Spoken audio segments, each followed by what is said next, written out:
Hey, we are live on Facebook. It's Are you? working. Are you? Yay! I Yay. haven't seen it over here. I have to go. Oh, here we go. I can see myself going live, live, live. There's my watch You party. are live on Facebook. Woohoo. Is that It worked. okay, I don't see it yet, but so get us started. Well, I figure out where my watch party is here. So, Happy New Year, or almost Happy New Year. It's really close, right? Right around the corner. And today we thought we'd talk about marketing resolutions, Okay, because why not, right? there we go.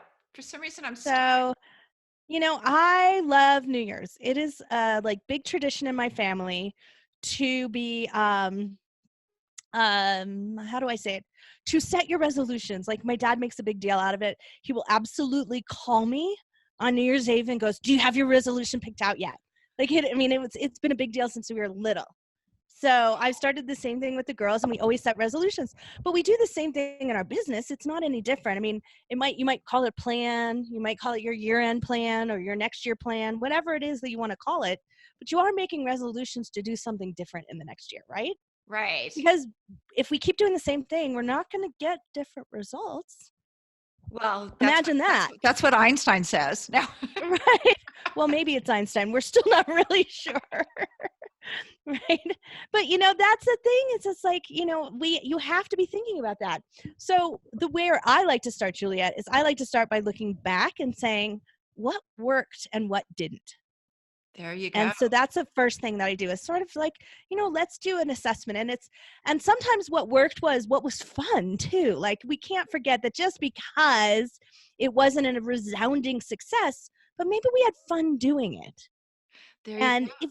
if it was fun for us and it helped us move forward, then, moderate success is a good thing. If we're having a fun time, we might see some more of that in the future. Very So always good. look at that too. So I have to. Oh, please. Oh, I don't know if you can see. I can't see it on Yeah, the watch I can party. see it. Okay, so I brought my champagne for those of you guys who didn't or have your champagne cork.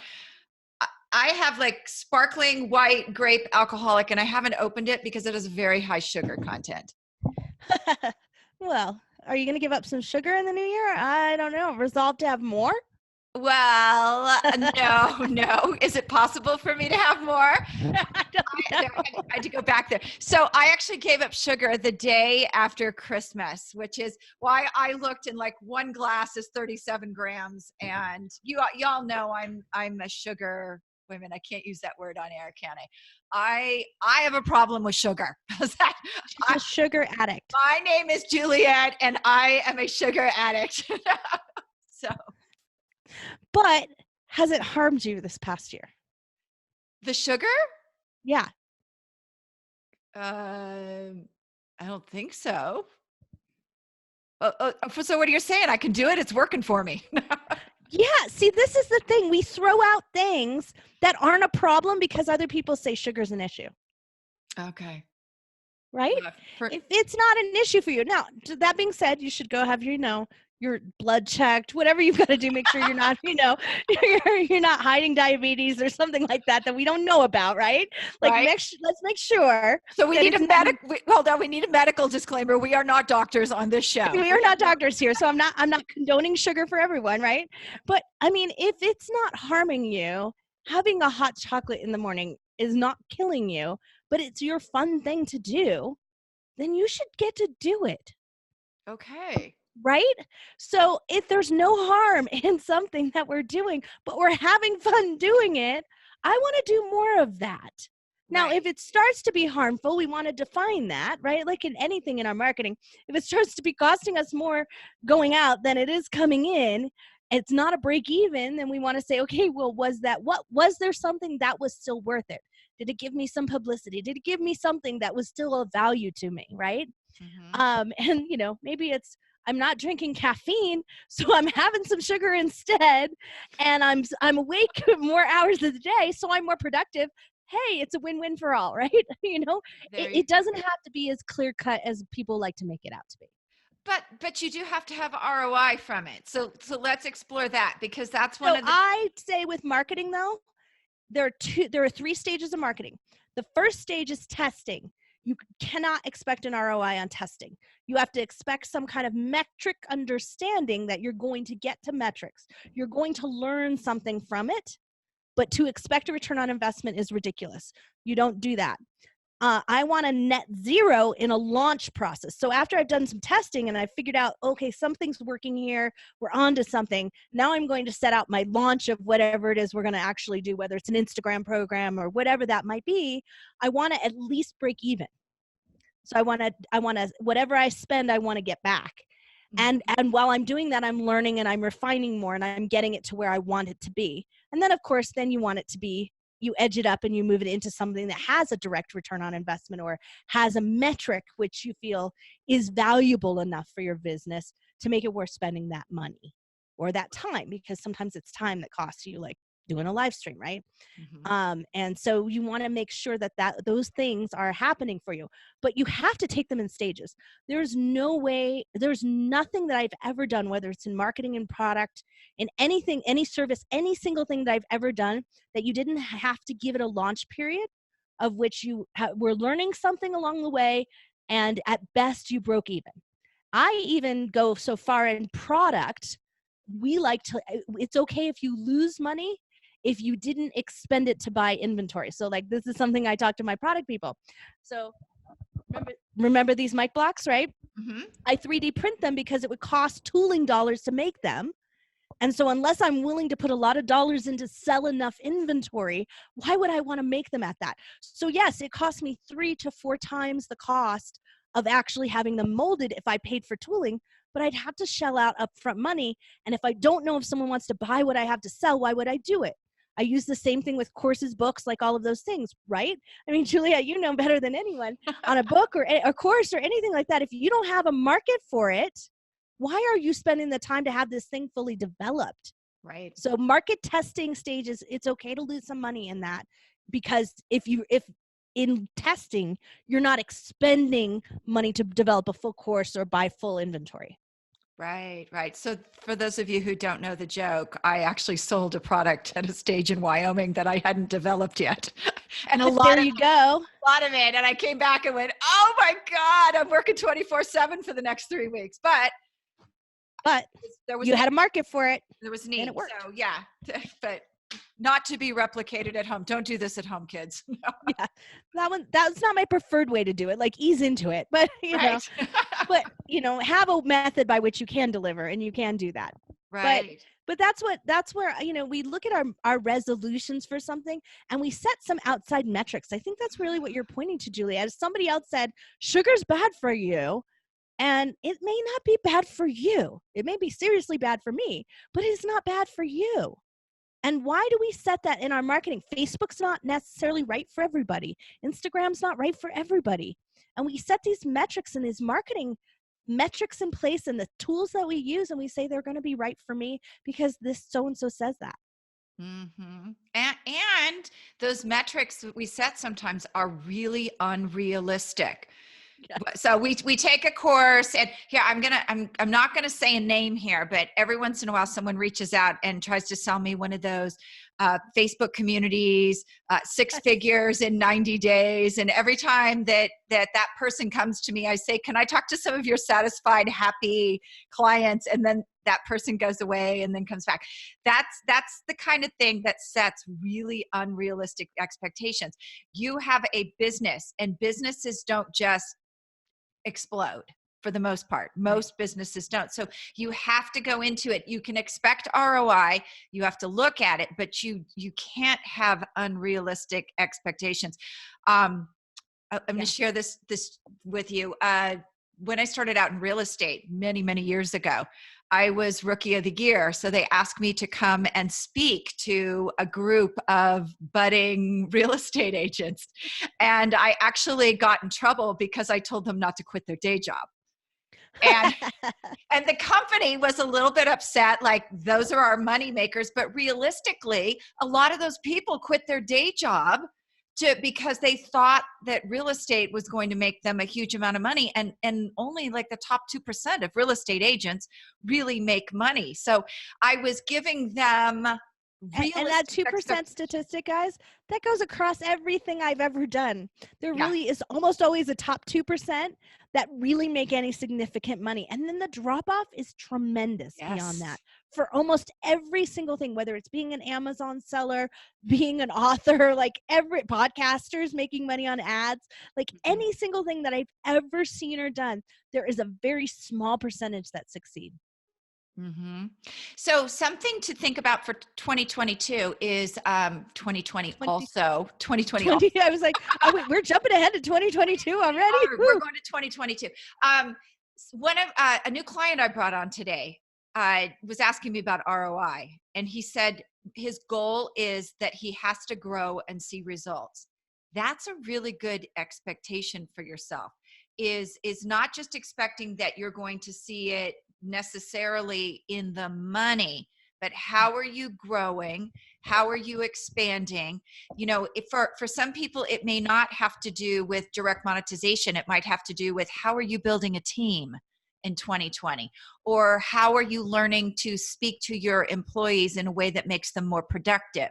So those metrics we're talking about too, you don't always have to measure directly by monetization. Yeah, and then that's why I was saying, like, fun, growth. Like, there are other things that, how much less work I do because I took I took this thing on. So, like, there's always something that I'm always looking at to say, if I give this up or I take this on, what do I want to get out of it? What is success for me? Mm-hmm. And so I set a minimum bar and I set a high bar. I like to do that for myself. I'm like, look, I'd love to have 10,000 followers, or something like that. I'd like to do that.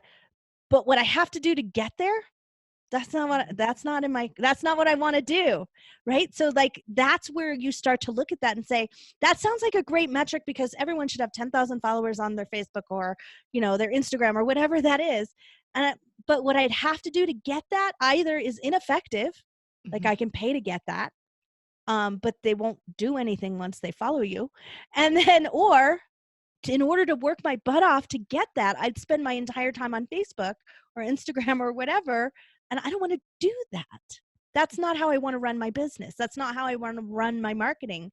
So when I'm looking at that, I'm like, that's where you sort of check yourself and say, okay, well then if I'm right here at 500, 1,000 followers, and I want to grow that and I want to see incremental growth, what is it? I'd like 50 new people every single month that are amazing.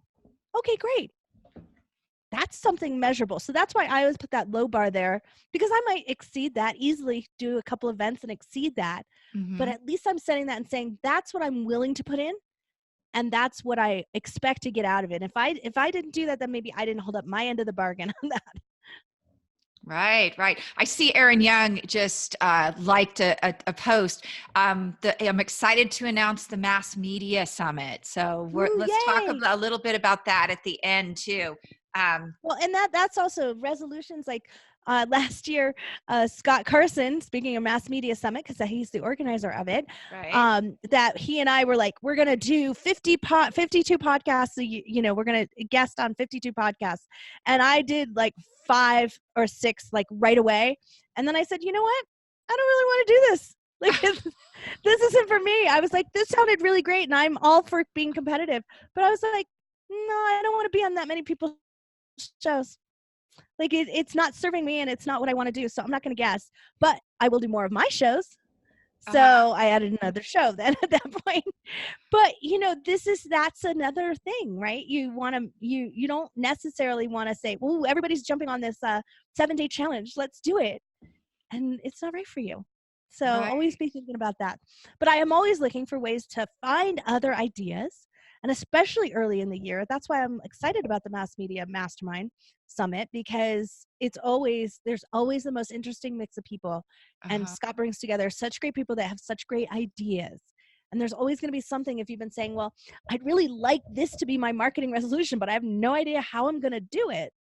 You might just meet the right person.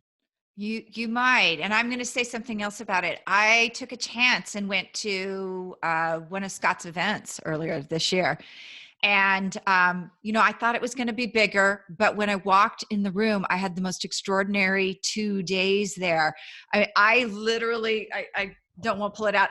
I composed a list of 40 get things to get done on the way home on the airplane. And I did all 40 of them. But so, look for, I guess where I'm going is look for that crowd that you're really going to learn and grow from. I know a lot of us, we go to these huge events and, we meet a few people here and there. Everybody's there for the guru and we don't really get out of it what we want. And sometimes that little group of people you get into turn out to be real gems. And Right. that's what I found from Scott's group. So you guys, if you want to get onto the Mass Media Summit, go to http massmediasummit.live and you can sign up there. He has a really, really interesting lineup.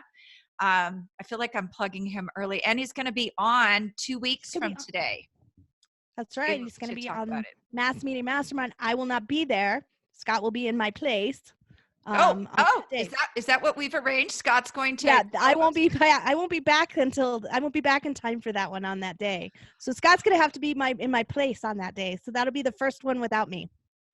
Well, you guys, that'll be really interesting because Scott is a kick in the pants. So that's right. You're going to have a lot of fun, and I'm jealous.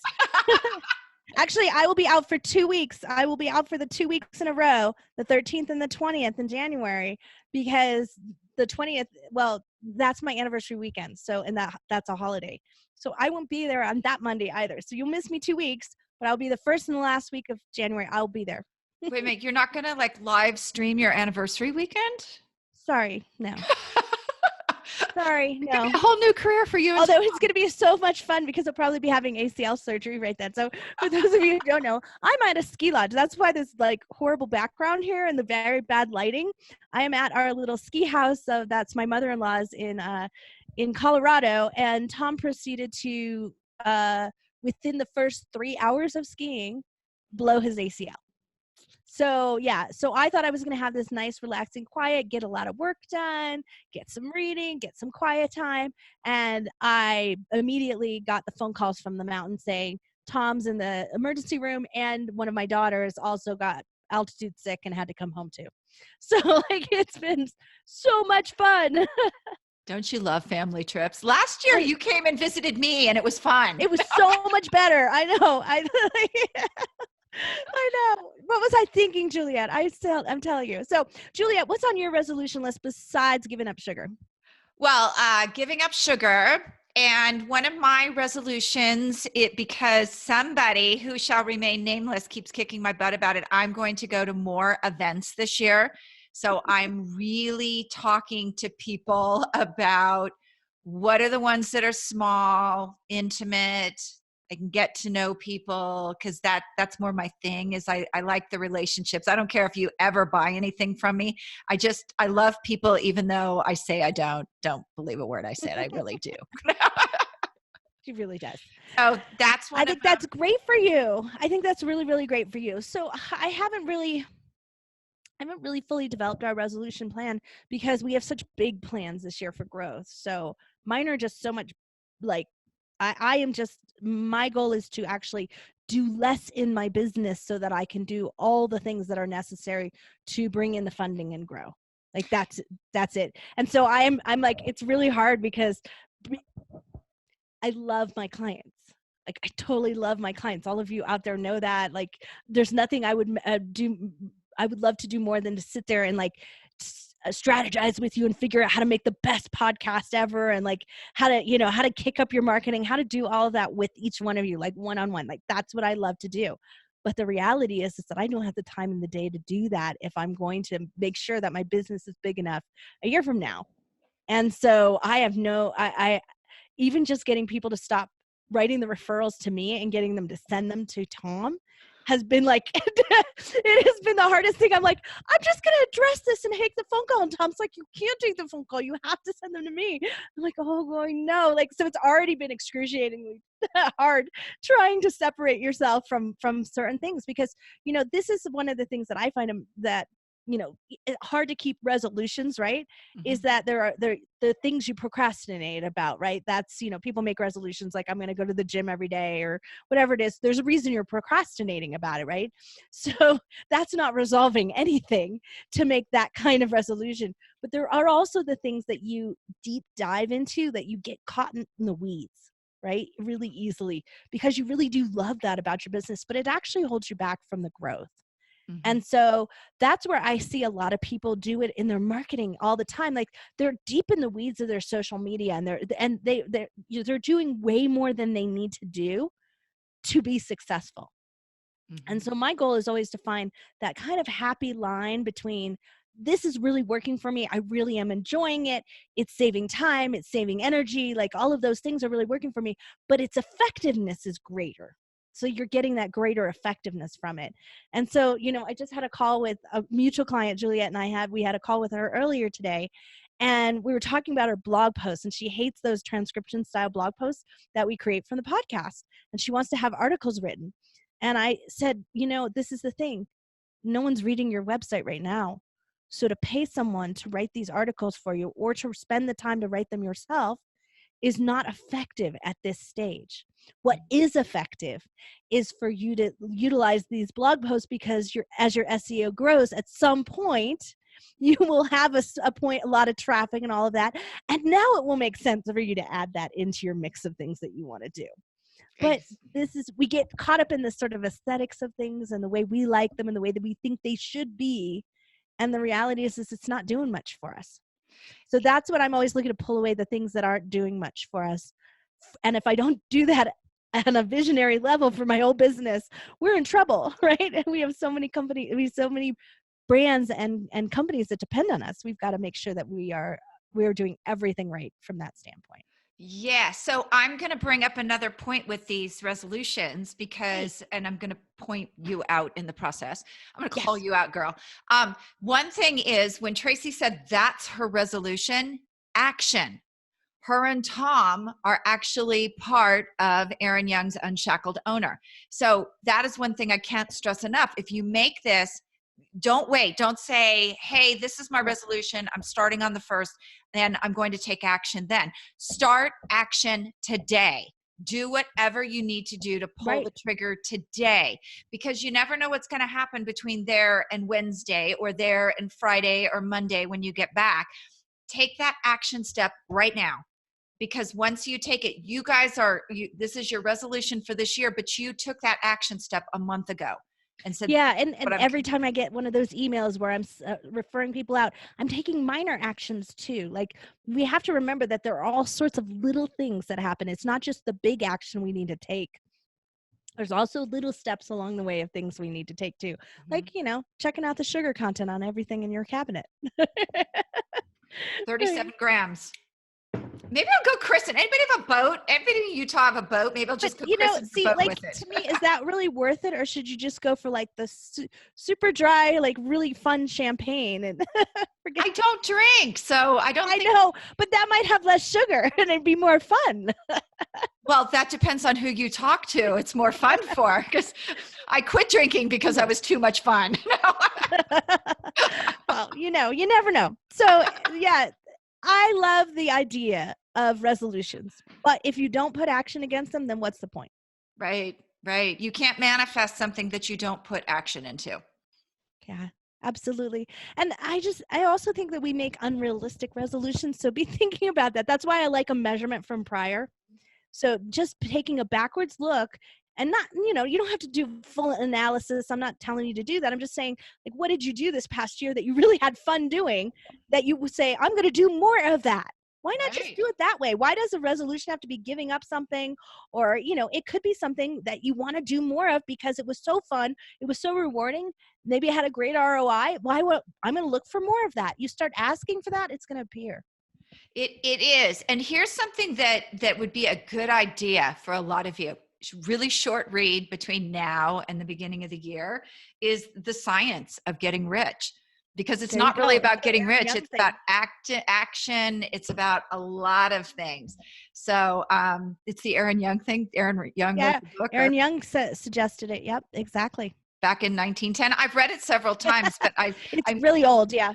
I know it is sort of archaic in some of its language. It's not quite old English or anything. Like, it's not that old, guys. It's not But Shakespeare. there is some of that archaic language. But the thing about it is it's the secret behind the secret, right? And so this is where you get regurgitated, and I hate that. So you get regurgitated stuff when you read stuff. So let's go back to the source material. This is source material. Right. It definitely is. And for those of you who have a hard time reading it, I listen to it. So occasionally I'll pull it out and just listen to the whole thing. It's like a 2-hour listen. Not the guy from 1910. It's not his. It's not. He's not reading it. He's not reading it. Yeah. From the grave.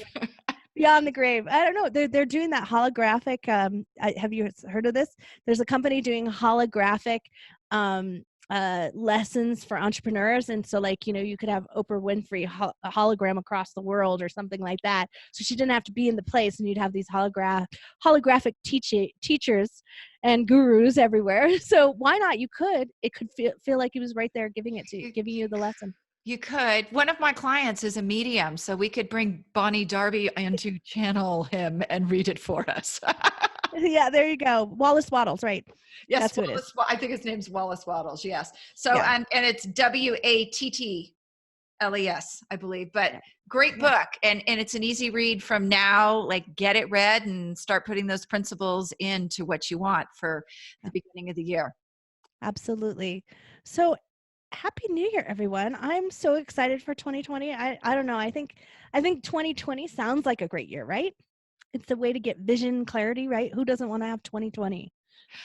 It is, and it's a new decade. So think back here, 2000, when it was a new decade, we were all scared that we were going to lose our electronics and our bank account, like it wouldn't work. So there was a lot of fear going into that. 2010, the start of the last new decade, we were all afraid that we weren't going to be able to pay our mortgage because we were all coming out of recession. Was it going to happen? Exactly. Now, hey, what's looking up, right? 2020, vision, clarity, future. I think it's positive. So think about it that way. Let's make some positive resolutions. Sounds good. Okay. Kick our marketing in gear. Yep. So we're going to have kind of a short one this week because she's fading in and out. I can tell already. Oh. I know the Wi-Fi. All the kids are getting on the Wi-Fi here. Well, go yell at them. Let us hear you be positively yelling at them for 2020. They're too far away, or I would be. So next week, you guys, really excited. We're going to have Chef Marie on. For those of you who've been following and doing the recipes, we're going to have the actual creator of those recipes on to talk to Tracy about product launching when you have an actual physical product like Marie does. And that's really valuable for those of you who have a book, because your book is a physical product. And then the following week, Scott Carson. And I don't know. I guess I'm going to have to get with Scott and find out what we're doing. I'm sure I'll have him bring his see and say. He has farm animals. He's really fun. I love that. That's really great. Well, you're going to talk Mass Media Mastermind, what it's all about. Yes, we are. So maybe we can pull some other guests in. Yeah, and then I don't think we've figured out the rest of the month yet. So we'd love some suggestions. What do you guys want to hear about this year? Tell us. Let us know. We're building a topic list right now. So what do you guys want to talk about? Yeah, go over and post it either on the Facebook page or in the group, and we will take a look at those topics. That's right. Okay, everyone, have a great new year. It's been my pleasure talking marketing with you.